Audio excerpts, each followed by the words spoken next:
चालक खटमल। धौलपुर नामक एक खूबसूरत गांव था। वहां वीर सिंह नामक एक राजा राज करते थे।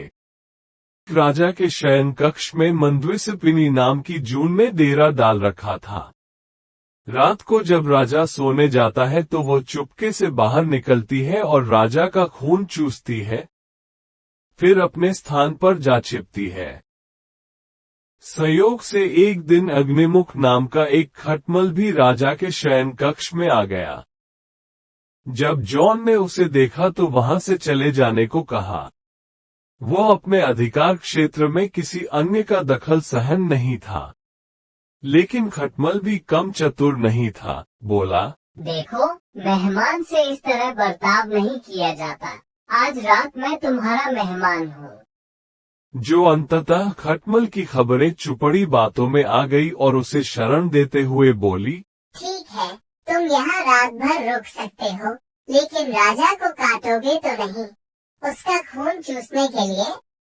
खटमल बोला, लेकिन मैं तेरा मेहमान है, मुझे कुछ तो दोगी खाने के लिए, और राजा के खून से उत्तम भोजन और क्या हो सकता है। ठीक है। जो बोली, तुम्हारे पैरों के राजा का खून चूस लेना, उसे पीड़ा का एहसास नहीं होना चाहिए। जैसा तुम कहोगी बिल्कुल वैसा ही होगा। विवाह खटमल शयन कक्ष में राजा के आने की प्रतीक्षा करने लगा।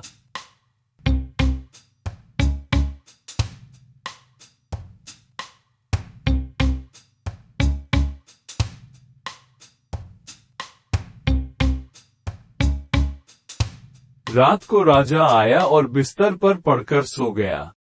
खटमल छाती भूलकर राजा को काटने लगा और खून बहने लगा।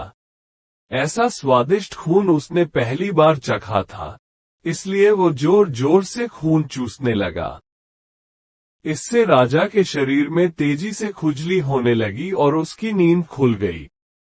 उसने क्रोध में भरकर अपने सेवकों से काटने वाले जीव को धिक्कार कर मार डाला। ये सुनकर चतुर खटमल तो पलंग के नीचे छिप गया, लेकिन चादर के कोने पर बैठी जू राजा के सेवकों की नजर में आ गया। उसने उसे पकड़ लिया और मार डाला। शिक्षा: जांच पड़ताल के बाद ही अनजानों पर भरोसा करें।